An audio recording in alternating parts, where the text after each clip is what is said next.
हाँ, मेरा नाम है जतिन दास। मैं दिल्ली में रहता हूँ। Bombay sir J school of art में पढ़ा हूँ। मैं ओरिजिनली उड़ीसा का रहने वाला हूँ। 54 साल से पेंटिंग कर रहा हूँ और कुछ नहीं करता, सिर्फ पेंटिंग करता हूँ। पेंटिंग करता हूँ, ग्राफिक्स करता हूँ, ड्राइंग, स्कल्पचर ये करता हूँ। और दिल्ली में रहता हूँ अभी 45 साल से। और जयपुर बहुत दफ़ा आया हूँ, राजस्थान बहुत दफ़ा आया हूँ, बाड़मेर, जोधपुर, जयपुर, जैसलमेर वगैरह बहुत दफ़ा आया हूँ। और मुझे राजस्थान बहुत पसंद है और यहाँ के आर्टिस्ट सब मिले हुए हैं तो अच्छा काम हो रहा है। और जिस जगह में ट्रेडिशन है उस जगह का कंटेम्प्रेरी भी अच्छा होता है, क्योंकि उसमें से ज्ञान प्राप्त करते हैं, उसमें से सीखते हैं। ये बात है। सिर्फ आर्ट कॉलेजेस वगैरह की हालत बहुत ख़राब है सारे देश में। आर्ट एजुकेशन अच्छा नहीं है स्कूल में, और कॉलेज में भी, आर्ट कॉलेज में भी वही हालत है। तो इसके लिए सरकार का ध्यान देना चाहिए। कोई पॉलिसी नहीं है, सिलेबस बहुत ख़राब है, बच्चों को कंफ्यूज्ड, और सब सोचते हैं कुछ बीएफए करे, एमएफए करे और फिर उसके बाद पीएचडी करके कोई नौकरी मिले। कोई आर्टिस्ट होना नहीं चाहता। Hello, good morning. क्या हुआ? अच्छा, तो ये हालत है। बहुत सारे अभी हिंदुस्तान में बहुत सारे आर्टिस्ट हैं। अच्छा, बहुत सारे आर्टिस्ट है इसलिए भी क्योंकि धंधा है, कलाकृति बिकता है। कलाकार जो बनता है वो बेचने के लिए कलाकार नहीं बनता। साइंटिस्ट जो होता है पैसे के लिए नहीं बनाता। हाँ, जैसे मैं कहता हूँ, मैं बेचने के लिए तस्वीर नहीं बनाता, लेकिन तस्वीर जब बिकता है उससे जीवन यापन करता हूँ। ये आधार, ये सोच, ये क्लैरिटी रहना चाहिए। और समाज में तो सब धंधेबाज हो गए, सब मार्केट प्लेस में हो गए, सारा समाज। ये बहुत दुख की बात है। पहले हमारे कवि थे, लेखक थे, चित्रकार थे, अपने आप को बेचते नहीं थे, हैं? तो काम करते थे लगन से। अभी भी मिनिएचर आर्टिस्ट लगन से बैठ के काम करते हैं। वो भी धंधाबाज बन गए, लेकिन उनमें भी कोई है। कंटेम्प्रेरी जो अभी समसामयिक जो कलाकार है, कुछ है जो कि मन लगा के, और कुछ है शुरू से ही धंधा करने शुरू कर दिए। बात यह है, अभी हम इंटरव्यू दे रहे हैं ना, हम हर वक्त इंटरव्यू नहीं देते। हमारे पास बहुत लोग आते हैं, क्योंकि अपने समय को अपने पास थोड़ा रखना चाहिए काम करने के लिए। उसके शांति चाहिए, सुकून चाहिए, अकेलापन चाहिए, समझ रहे हैं ना? तो अभी कैंप है तो सब लोग आ रहे हैं, ये कर रहे हैं। जैसे यहाँ बहुत सारे कल 500 लोग आगे से बात कर रहे हैं और आपस में बात कर रहे हैं, फोटो उठा रहे हैं, आवाज़ कर रहे हैं। ये बच्चे, उनको किसी ने नहीं सिखाया, जब तस्वीर बनता है देखना चाहिए। उनको ये मौका नहीं मिलेगा कैसे बना रहा हूँ।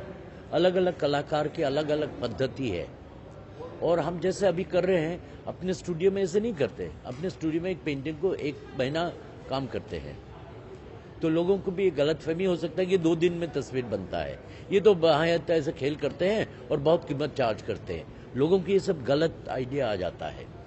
सो कैंप का अच्छा भी है, इसके बुरा असर भी पड़ सकता है बच्चों के ऊपर। अच्छा, बहुत सारे पेरेंट्स बच्चों को पेंटिंग करना ये कर रहे हैं, अच्छा नुमाइश करो, इसको बेचो, फिर उनका दोस्ती में इसको उसको बोल के बेचते हैं। तो ये बहुत दुख की बात है। तो सारा दुनिया जो है और अपना देश भी ये पैसे के पीछे भाग रहा है। जैसे बहुत सारे यंग आर्टिस्ट कहते हैं, बट जतिन भाई what about bread and butter? ये ब्रेड एंड बटर क्या होता है?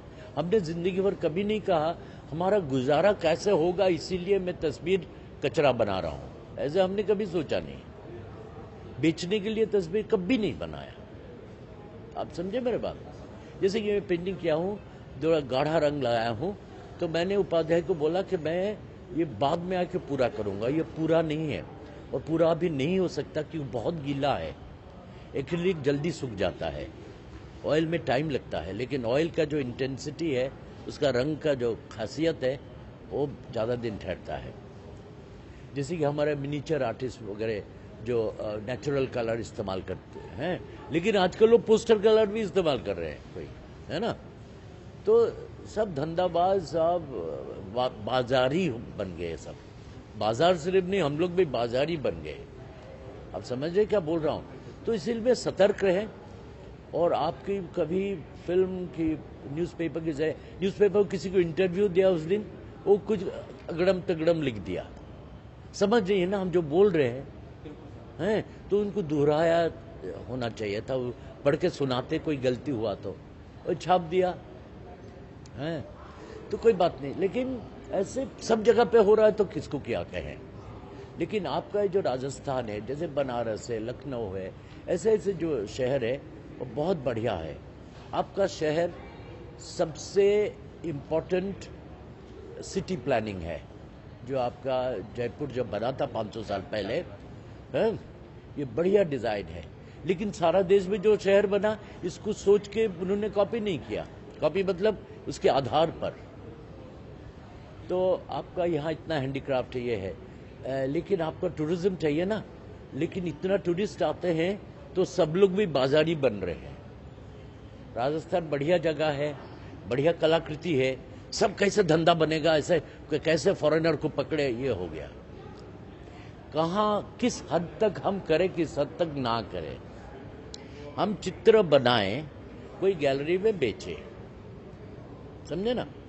लेकिन मुझे लगता है पहले से अभी राजस्थान के लोग ज्यादा धंधाबाज बन गए। माफ करना है, जैसे सब जगह पे होता है, केरला में हो रहा है, ऐसा हो रहा है।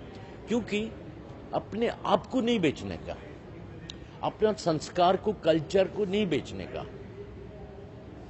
आर्ट एक कमोडिटी नहीं है। जो चित्र है कोई साबुन कपड़ा नहीं है। तो एक चित्रकार अपने मन से, लगन से बनाए, उसके बाद गैलरी में दे, जो भी बेचे वो ठीक है। लेकिन ये सब है भाई, किसको कौन बोलेगा, हर एक का अपना ये है। लेकिन मेरे आसपास लोगों में नम्रता हो और लगन हो तो मैं भी उनसे सीखूंगा ना। जो बच्चे हैं, बच्चे को गलती नहीं है, जैसे कोई बात कर रहे थे, ये कर रहे थे, सब उनका टीचर ने उनको नहीं सिखाया कि चित्र बनाते वक्त बात नहीं करते, दूर खड़ा रहते हैं।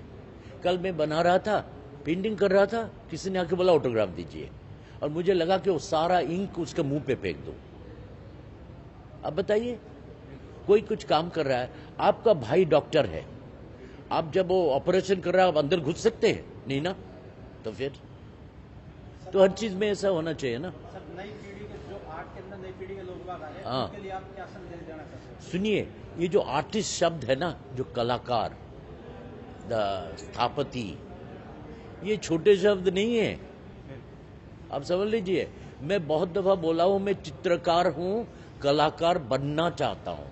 आप समझ लीजिए बात को, है। तो आजकल के ये 20 साल का लड़का बोलता मैं आर्टिस्ट हूं, और क्या रोब है, क्या कॉन्फिडेंस है। और ये सारा जो वेस्टर्न कल्चर ना, वो सिखा रहा है अब कॉन्फिडेंट होना चाहिए। कलाकार बनने के लिए तो एकदम वनरेबल होना चाहिए। वनरेबल को हिंदी में क्या बोलते हैं? कॉन्फिडेंस नहीं चाहिए, एक बचपना चाहिए, एक जिज्ञासा चाहिए, एक शोध चाहिए। समझ रहे हैं ना? तो ये आसान चीज नहीं है। कभी 50-60 साल बने तो कलाकार का शुरुआत है, समझे आप, पुख्त होने के लिए है। जैसे भीमसेन जोशी गाते थे, कुमार गंध, कैसे बहुत साल का रियाज करके होता है ना। आजकल तो इधर उधर भटक के और रियाज नहीं है कुछ, है ना।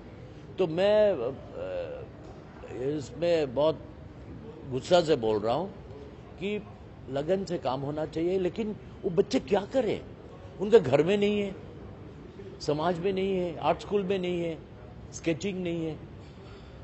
मैंने कल बोला, सब बोले ऑटोग्राफ, में बोला तुम स्केच करो तो तुम्हारा ऑटोग्राफ दूंगा। फिर 2-4 लोगों ने स्केच किया, लेकिन टक टक टक टक कैमरा है।